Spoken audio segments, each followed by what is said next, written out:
know you got your bedrobes out. Another new Black Panther Party forum. Get the sleeping bag out. But is there anything else before we close out? Yes, sir, brother.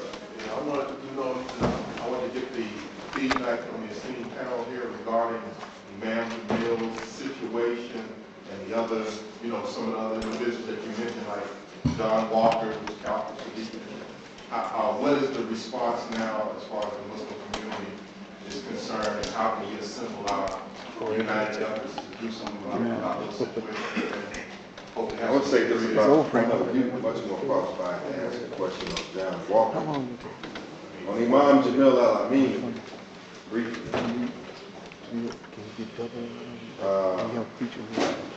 we attended the New Black Panther Party, advocated at the trial, attended the trial. We did all we could. But I really felt that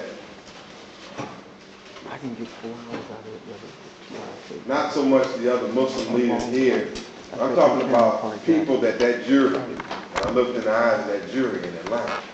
That could have made a difference with that jury. I'm talking about people like Andrew Young, who came during the sentencing phase, but he should have came before that. Or other people like Jesse Jackson or others. And some others should have come. But here we are right now. You want to ask me what to do about Imam Jamil Al-Amin right now? So we can discuss that. I really don't have an answer to you right now.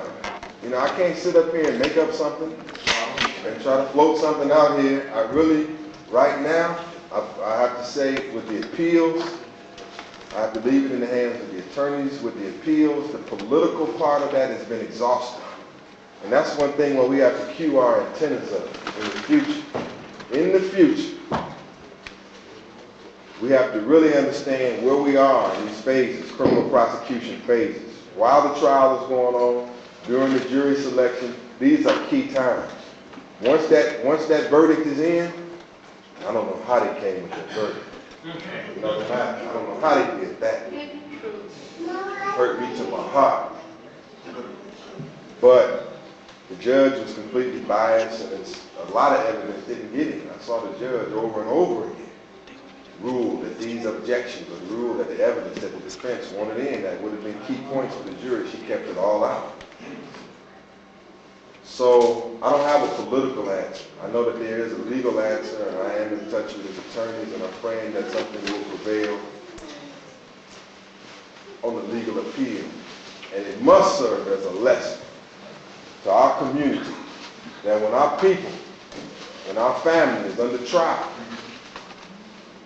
that we wake up quickly and advocate for it while that time to save them is available. Yes, sir.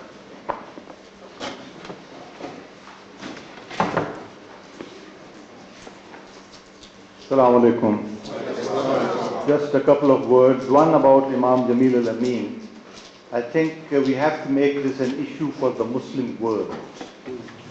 He is an Imam of national and international stature.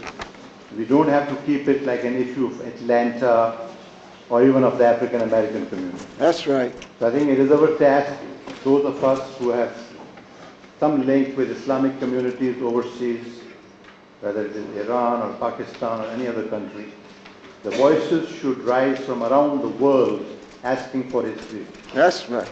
And going to the American embassies when they talk about human rights, where is Imam Jamil, why you have him in prison?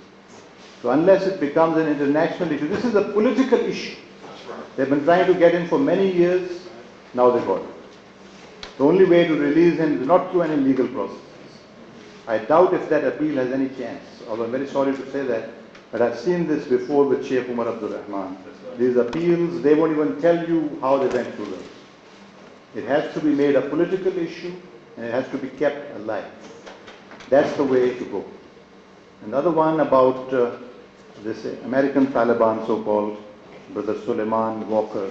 They're going to have a rally for him 29th, that's the next Friday, at 4 to 6 p.m. in Alexandria, Virginia. It starts at 521 King Street, and that's one court, you go to the other court. And we are trying to make a symbolic statement about it. The government is trying to scapegoat him. Ashcroft has already condemned him, on TV. More or less said that he should be put away forever and ever. So we must take these paths which are open to us and follow them in a systematic and very disciplined way.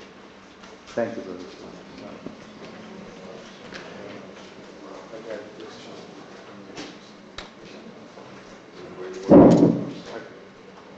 Oh, go ahead. You was gonna say something? Assalamu alaikum wa rahmatullahi wa barakatuh. I'll just briefly comment on Imam Jamil Abdullah Al-Amin from knowing the brother personally and some of the struggles he's gone through. And when he's asked that sort of a question, the response I got from him was to, inshallah, if you increase your ibadah, your faith in Allah subhanahu wa ta'ala, and your worship, to be more mindful of your worship and more mindful and broaden your faith, and know that the Al-Islam is universal, and it takes on whatever the struggle, whatever form the struggle is on. Al-Islam adapts it. The true believer who has his faith in Allah subhanahu wa ta'ala, he adapts himself to that environment, to that condition, and he struggles with his Islam. The Islam has that universal appeal that it will cause to fit that environment, and it would not cause the believers to suffer, inshallah. Assalamu alaikum wa rahmatullahi wa barakatuh. Bismillah ar-Rahman ar-Rahim. On the question of Imam Jamil Al-Amin, when Imam Jamil Al-Amin was sentenced, we was in California forming a new group that would deal with these Patriot Bill, to deal with the anti-terrorism bill, that deals with all these oppressive laws. But I got a call, and it was from one of the leaders in Imam Jamil's community, and just the salams and what had happened, and that appreciation for things that our community had been involved in. Imam Jamil's case had, I can say it now, there was a general split in the very beginning about the approach to take. One side thought that they would take the legal approach, raise funds for, and that would be the process. Others felt that it was a political trial, go straight for the issue of he's a POW, he's a prisoner of war, the history is there, nobody can deny it, and to attack it from that position. Okay, we kept out of that. We said, whatever you want to do, we're just going to get busy and try to help. And that's what we did. All around the country, we did what we could to raise funds for the legal defense. Now, some have realized that they should have taken the other issue of POW and not, and that's I think, the point that will be taken for the next few years. And the minute Imam Jamil was sentenced, he didn't even go back to the county jail. He went right to what they call the guidance center, and he might be in Reedsville by now.